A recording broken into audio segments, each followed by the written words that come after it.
Pak Ustaz, apa tanda-tanda istidraj? Istidraj, sanastadrijuhum min haitsu la ya'lamun. Kami akan permainkan dia dengan istidraj. Apa itu istidraj? Rezeki lancar, ibadah tak pernah. Ke masjid tak pernah, sholat tidak, memelihara jin, rumah besar, mobil besar, kebun besar, bini besar.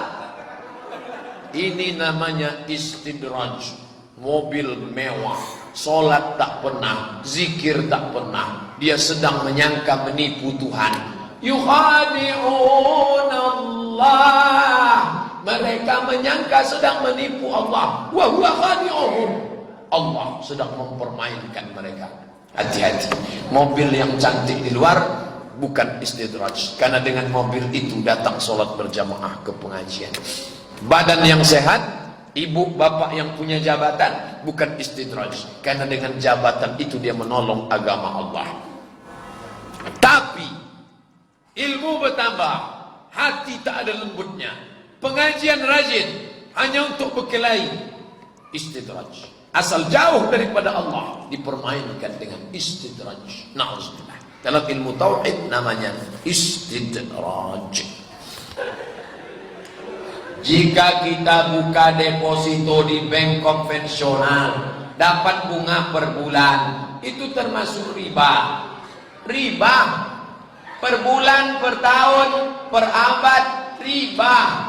La ta'kul riba adhafan mudha'afah. Jangan kau makan riba berlipat ganda. Allazina ya'kuluna riba, orang yang makan riba, la yaqumuna illa kama yaqumul ladzi yatakhabbathu syaitanu minal mas. Bangkit dari kubur seperti bangkit dari kerasukan setan. Lalu bunganya dikemanakan Pak Ustaz? Mau dimakan riba. Kalau dibelikan baju koko, haram. Lalu pergi ke panti jompo, anak yatim, serahkan. Niatnya bukan niat sedekah, mengembalikan uang umat kepada umat. Begitu kata Syekh Qardawi dalam kitab Fatawa Mu'asirah, fatwa kontemporer. Bagaimana cara menyikapi orang yang suka membid'ahkan? Ustaz Somad, Ustaz melakukan perbuatan bid'ah. Bid'ahnya mana? Di mana letak bid'ah? Itu Ustaz berdoa, diaminkan orang ramai. Loh, dalam Quran ada kok. Qad ujibat da'watukuma. Kalian berdoa berdua. Yang berdoa Nabi Musa diaminkan oleh Nabi Harun. Ada. Majtama'a la yajtami' qaumun. Berkumpul orang, fayad'u ba'dhum, berdoa satu orang, wa yu'minuhum sa'iruhum, diaminkan yang lain. Jadi jangan marah kalau ditanya orang bid'ah. Yang saya lakukan ini ada dalilnya. Kalau tak ada dalil sama sekali, bid'ah. Ustaz itu kalau mau sholat ngambil dari kantongnya batu dari Karbala. Allahu Akbar. Itu orang Syiah, itu tak ada dalilnya itu. Tak ada dalil, itu bid'ah mungkarah. Selama ada dalil tak salah. Nah, jadi Pak Ustaz, saya sudah sebutkan dalil, dia tak mau terima. Ya urusan dia. Kita tak bisa maksa orang. Nabi Muhammad aja tak bisa maksa Abu Jahal, Abu Lahab, Abu Sufyan. Apalagi kita bertemu dengan Abu-Abu. Tak bisa kita paksa itu. Saya hanya nyebutkan dalil. Nanti kita di hadapan Allah Subhanahu wa taala, "Inallahi marji'ukum jami'an." Kalian semua akan kembali kepada Allah. Fayunabbi'ukum bima kuntum fihi takhtalifun. Kalian akan melihat yang kalian perselisihkan dulu.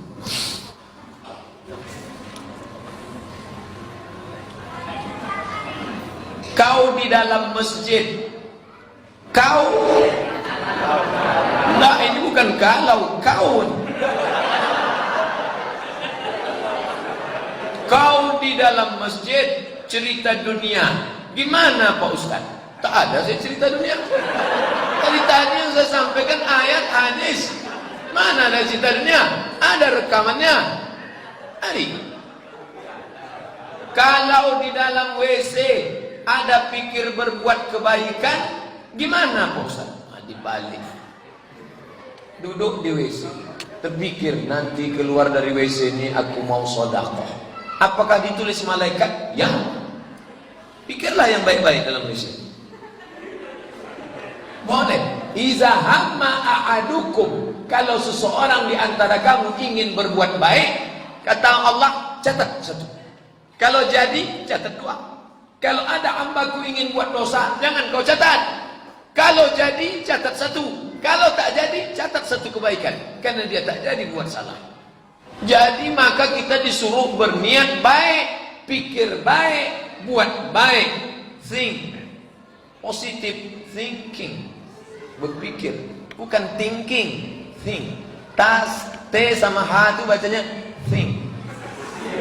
Bahasa Inggris itu ada WHO, World Health Organization. Health. Ini orang health. Health neraka. Health, sehat. Where are you going? I am going to Perth. Bukan pest. Kalau pest penyakit. Perth. Makanya dalam bahasa Inggris itu ada ada shop, workshop, shopping center. Dalam bahasa yang tak ada syasin za itu bahasa Indonesia. Saya suka sama itu. Belajar bahasa Inggris, belajar bahasa Arab. Yang anak-anak muda belajar bahasa Inggris, TOEFL kalian harus skor 550. Test of English Foreign Language. Tuh, campur-campur bahasa isyarat sedikit tak apa-apa. Nampak turis aja yang ngomong. Where are you come from? Amerika. Oh, when you walking with me. Saya pernah mendengar bahwa disebutkan kita memperbanyak doa ketika sujud. Apakah di setiap sujud, Pak Ustaz? Tidak. Aqrabu ma yakunul abdu min rabbih wa huwa sajid. Orang paling dekat dengan Allah ketika sujud. Fa'aksiru fihi du'a. Perbanyaklah doa. Hadis riwayat Muslim di sujud terakhir. Sampai-sampai Aisyah mencubit tangan Nabi. Selesai solat Nabi tanya, Aisyah, kenapa kau cubit tanganku tadi? Kata Aisyah, aku sangka kau sudah sakratul maut ya Rasulullah. Saking lamanya sujud. Sujud saat tahajud malam. Adapun saat solat fardu, jangan lebih dari 10 tasbih. Kalau menurut Imam Al-Hasan Al-Basri 7 tasbih. Sebagian imam 10. Lebih daripada itu makruh. Jangan dibuat sampai 15. Bangkit pitam makmum semua gelap. Jangan. Tapi kalau solat sendiri nanti malam, buatlah panjang-panjang.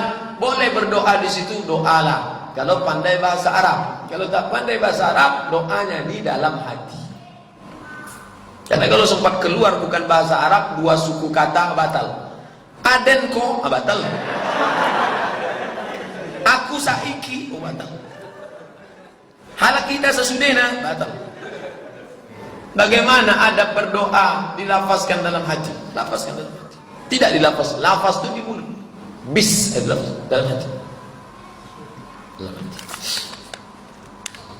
Pada saat solat berjamaah hanya ada 2 orang. Jika yang jadi makmum berhadas lalu meninggalkan temannya, apakah imam tetap menjadi imam?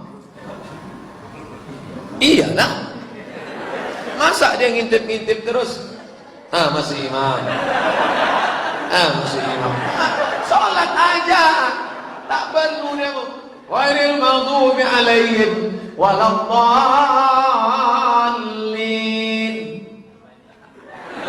Tak perlu. Pede aja sendiri. Apa pikirkan orang? Kita tetap imam. Lalu jika imamnya yang berhadas dan meninggalkan temannya, apakah makmum tersebut berubah niatnya jadi sholat sendirian? Tidak. Niat tidak berubah. Tetap. Sebagaimana niat di awal sholat, apakah jadi imam, apakah jadi makmum? Tetap. Imamnya batal. Lalu imamnya pergi ke kamar mandi. Lalu setelah itu dia pula menjadi makmum. Apakah berubah niat? Aku sholat sekarang jadi makmum, tadi imam. Mantan imam. Tak. Dia sholat jadi makmum. Niat yang dari awal, yang dia tadi tetap. Jadi tak ada berubah-berubahnya. Aikido. Syiah telah membunuh satu warga Ahlus Sunnah di Jawa Timur dan selalu memprovokasi bentrokan. Tapi kok seolah-olah tak ada tindakan tegas dari pemerintah? Bagaimana menurut Pak Ustadz? Apa betul berita-berita yang beredar bahwa banyak penguasa negeri ini yang sudah jadi antek-antek Syiah? Yang sudah jelas jadi anggota DPR pusat, Jalaluddin Rahman dari Dapil Jawa Barat, duduk di Komisi Pendidikan. Jelas itu. Dia penasehat Ijabi. Syiah itu tergabung dalam dua kelompok. Satu namanya Ijabi, satu namanya Abi. Hati-hati. Ini Syiah. Belum lagi yang terselubung. Syiah itu batil, Pak Ustaz. Di mana letak kebatilannya? Pada 5 poin. Yang pertama, dia menambahkan rukun iman, wajib beriman kepada imam yang 12. Siapa yang tak percaya kepada imam yang 12, kafir. Yang kedua, kata dia, hak menjadi khalifah itu hanya pada Sayyidina Ali bin Abi Thalib. Sedangkan Sayyidina Abu Bakar dan Sayyidina Umar itu perampok. Maka dia sebut Abu Bakar laknatullah alaih. Imam Ali tak salah sedikit pun. Kasus pada Syiah itu mirip dengan Kristen.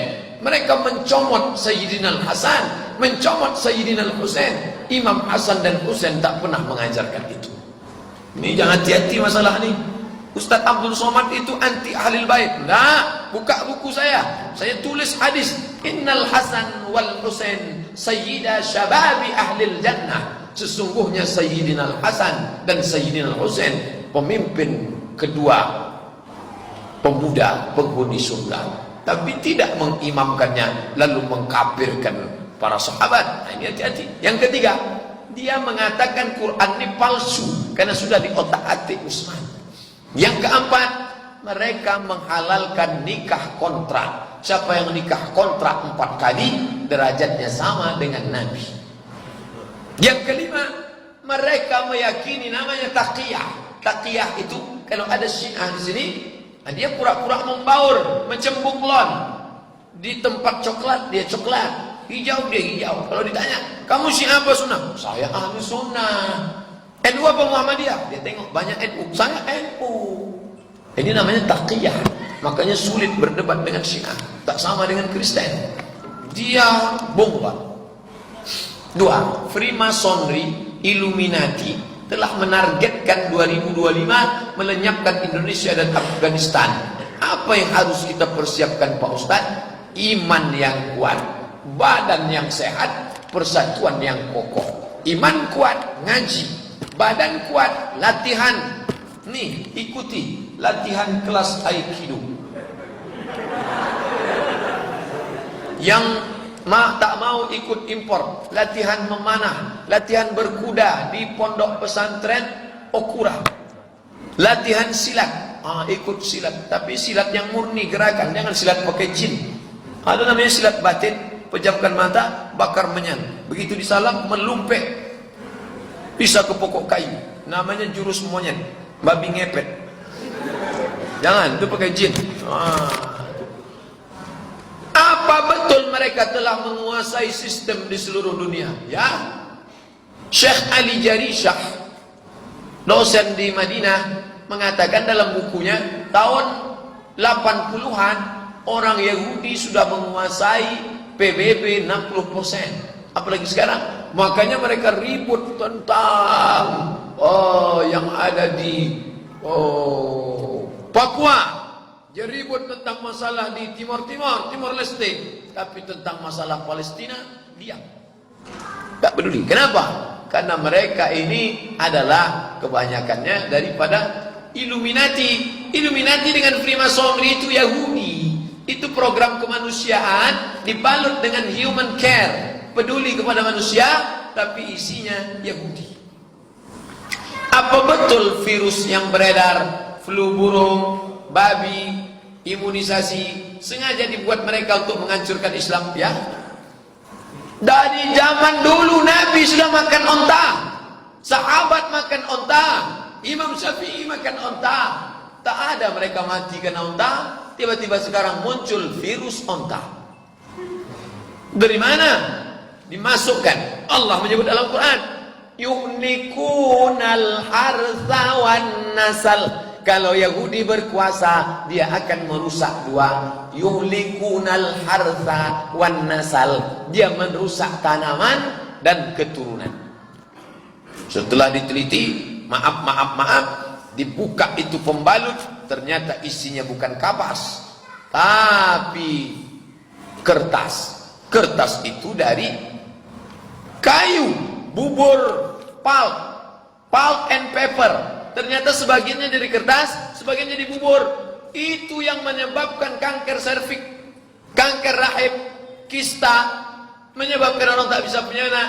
Anak kecil pakai pampers berpengaruh kepada impoten, LGBT, dan penyakit macam-macam lainnya. Anak-anak dulu sampai SD tak bercelana. Anak sekarang diikat, akhirnya tak normal. Saya kena terlalu banyak diikat pampers, sudah besar tak hidup lagi. Nah, ini oleh sebab itu maka ini semua teman-teman, yuhlikunal harta wan nasal. Mereka itu merusak keturunan. Berapa banyak perempuan ancaman-ancaman. Mereka menguasai IT, teknologi.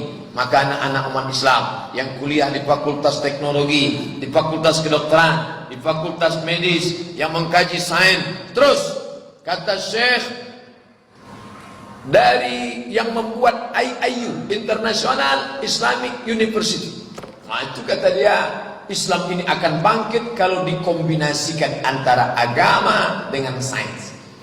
Yang menekuni bidang kedokteran terus belajar, yang paham sains teknologi terus belajar.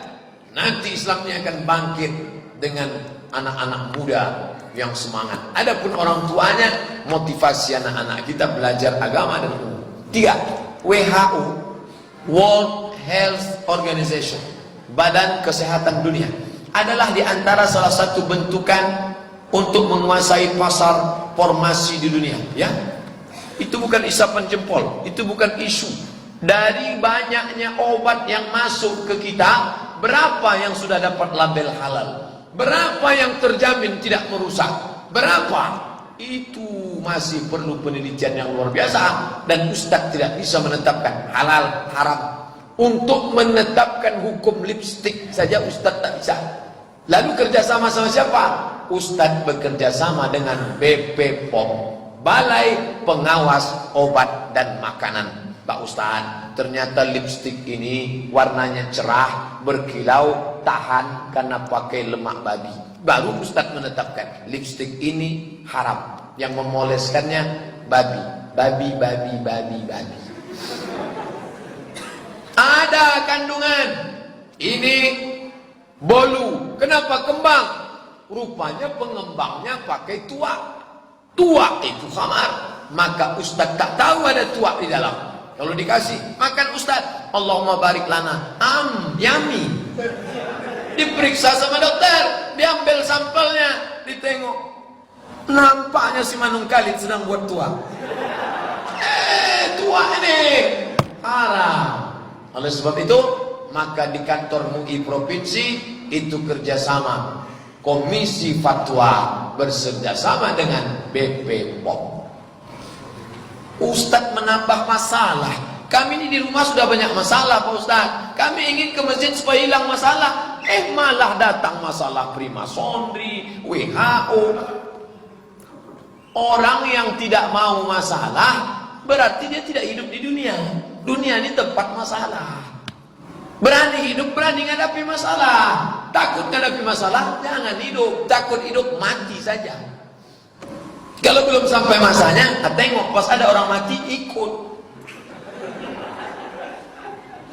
Jadi kita bukan menyelesaikan masalah yang kita selesaikan. Adapun masalah medis, kedokteran, anak-anakku, adik-adikku sekalian, kalian serius belajar. Siapa yang bisa menguploadkan video Ustadz Somad, dipotong, dibuat transkripnya, itu orang yang paham IT. Siapa yang bisa nanti menetapkan pampers ini berbahaya, ini virusnya mengandung HIV, ini. Itu anak-anak kita yang belajar agama, tapi juga paham medis. Makanya masukkan ke boarding school, Islamic school, full day. Dia belajar agama. Saya bukan menyuruh anak bapak ibu semuanya jadi ustaz. Hatinya Makkah, otaknya Jerman, kata Habibie. Ini yang kita perlukan ke depan. Masukkan dia ke MDA. Ini MDA sudah gratis. Bagi yang ada membantu, masukkan. Belajar ngaji. Hafal dia Quran. Dapatnya beasiswa dari ITB. Dapat beasiswa dari UI. Pulang dia ke Pekanbaru. Fisikanya mantap. Biologinya mantap. Tapi Quran hadisnya juga mantap. Inilah yang akan menyelesaikan masalah. Nah, sebelum dia menyelesaikan, kita telan aja lah masalah ini dulu sementara. Bapak Ibu yang dimuliakan Allah, itulah kaji kita malam ini. Buah dari pengajian ini satu. Apa itu? Amal. Kalau rajin ngaji tak beramal, gagal. Ikutilah pengajian yang melembutkan hati, mudah beramal. Ikutilah pengajian yang membuat kita sesudah mengaji makin sayang pada saudara. Kepada orang kafir tegas, kepada saudara jelas. Jangan kepada saudara keras, kepada kafir mesra. Itu bukan orang Islam.